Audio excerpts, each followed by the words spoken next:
All right, Lori, thank you. Since Damar Hamlin's collapse on the field, CPR, of course, became a huge topic of discussion. Cheryl Smith, Heather Roberts here from CPR Choice to talk with us. And I want to start off by saying we're not trying to play doctor. We're not trying to say what happened to him, but it's clearly put an emphasis on CPR. Tell the viewers why we need to act so quickly. So when any victim ever collapses, your chance of survival decreases by about 10% for every single minute that goes by.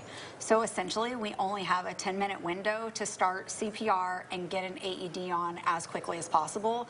And both of those things did happen last night, so we really hope that that does increase his chance of survival. Right, and obviously where he was, I mean, the next best thing would have been a hospital, but he has so many medical people who knew what they were doing, because you've got to get that air. I mean, what is the reasoning for the quick action? What is it that happens to our bodies if we're not getting the CPR? So we really need to make sure that we're perfusing oxygen-rich blood to the brain and heart.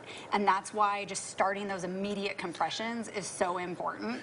And then the AED helps restore the normal heart rhythm. And with that, and I don't want to get into a big performance thing, but for people, because they'll see shows or they'll hear different things like, oh, you do it to this or you do it to that. What is the proper way to perform CPR? You find someone in, say, cardiac arrest or passed out, whatever reason, what is the best method that you should perform and how you perform it? Yeah, so there's always simple steps. The first one being, always check your surroundings, make sure it's safe. Next thing would be to check the response on the person to see if they'll actually speak to you or, try to get some type of stimulus response from them.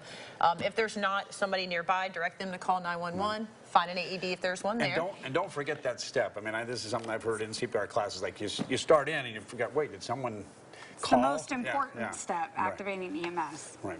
Yeah. After that, you would do a 10-second check for breathing. Don't see the chest rise, we're going to initiate CPR. And really the best thing would be the hands-only compressions. Right. And explain that for folks, what the best way and the timing and things like that. I mean, I know this is not going to get you qualified, but maybe, just maybe, someone watching might need this in the near future before they get to a class. Yeah. So we would use that bony part of our palm, place it right in the center of the breastbone, lock out your elbows. It's a little bit harder right here, but we would come up here and press down at 100 beats per minute at an easy tempo. Right. And people need to understand, you've got to get in there. I mean, you don't want to break any ribs, but you've got to get in there or it's not doing the trick, right? Right. You're pressing about 2 to 2.4 inches. And then if it's a child, a baby, or infant, it's a little bit different, right? For the...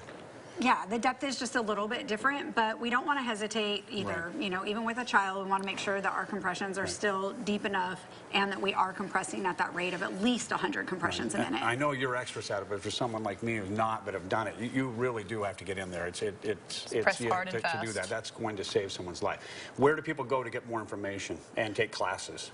So we offer classes at our location off Downtown West Boulevard here in Knoxville. They can register on our website, cprchoice.com, or we also offer a service where we can come to your business and do training for you guys on site at location. Well, we appreciate you coming in, especially in light of what's going on. Critical information. Thank you very much. Thank you. Lori?